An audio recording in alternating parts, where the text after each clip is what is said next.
out to the Farm Aid stage.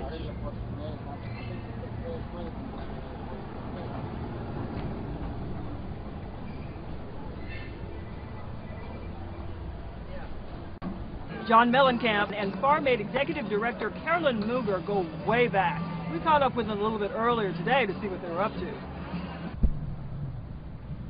You know, people will spend hours and hours and hours researching what kind of flat screen television they're going to be buying. You know, they'll look in Consumer Report, they'll look here, they'll go to this store, that store, they'll look around, they'll think about it before they purchase it. Do the same with a car, you know. Just look at the car, drive the car, kick the tires. But when it comes to their own engine, their own body, they'll put any damn thing in it. Oh, it's cheap? Yeah, give it out, they'll eat it. You know, and I think that really is the nightmare of the lack of education to the general public about family farming, the lack of education to the general public about actually what they're eating. What message do you think we should give the public when they're trying to be a smarter shopper? You know, what's a good message to give to people? Well, Neil said it a long time ago. He said something really great. It was funny. He said, if you walk into a grocery store and it's got more cartoon characters on the boxes than you would see on television in the afternoon, you should probably just leave. Because that's what they're selling. They're not really selling food for your kids. You know, they're selling you know, entertainment, and oh yeah, by the way, we have this kind of food product that we are trying to get to you. There's this guy that is very active in the food world. He's written a lot of books, Michael Pollan, and he always says, if you can't pronounce the name on the ingredients, don't buy it. That's right. And if you look at the ingredients and you don't know what the heck it is, stay away from it. Get, you know, what is it, whatever 3 rules, eat green, he has 3 great food rules, but eat vegetables and a lot of them, or something like that. But we should know what people have an opportunity to ask what's in their food wherever they go.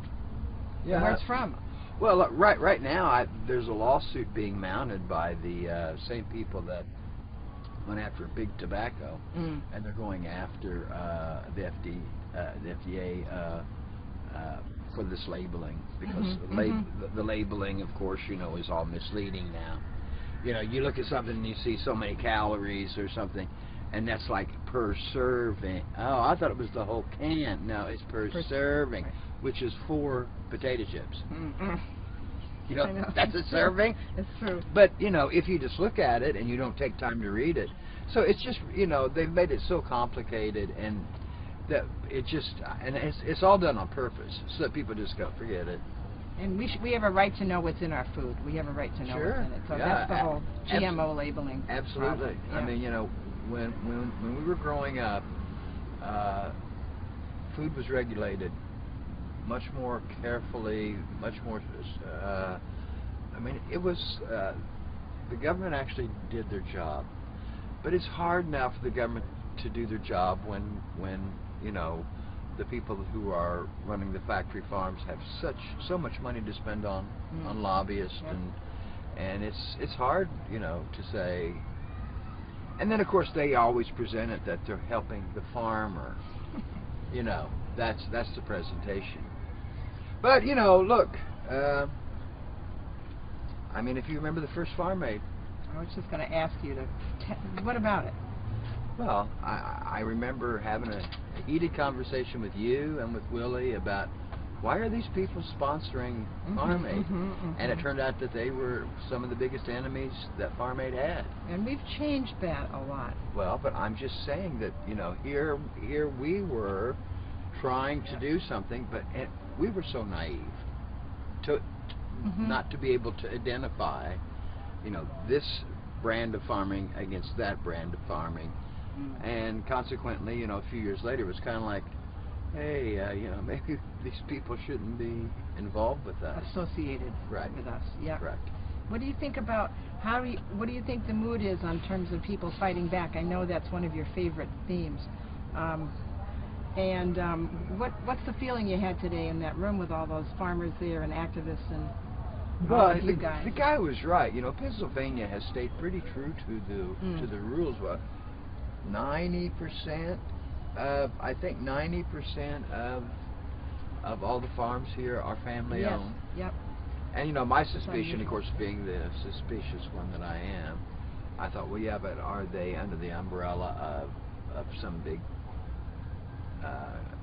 factory farm? Well, the big ones are big, and they don't count. You know, they pile up a little slower in the numbers, but they're bigger. You know, and that's the problem. But Pennsylvania is a great example of what family farm agriculture. Yep. Yeah. But it's up against a lot of obstacles here too, and there are industrial farms here. Yeah. Yep. All right. What do you think? What do I think? Yeah. Oh, you know, I don't have much on my mind. I know. Well, same thing happened to me. I tried to think and nothing happened. I'd like to have your mind to not think with. Yeah. We've known each other a long time. Yeah, we have known each other. We were kids. She still is. I'm immature. She's Peter Pan. I'm not. I never. She's Peter Pan. You know, at first we didn't like each other. Did we? I wouldn't say that. I would.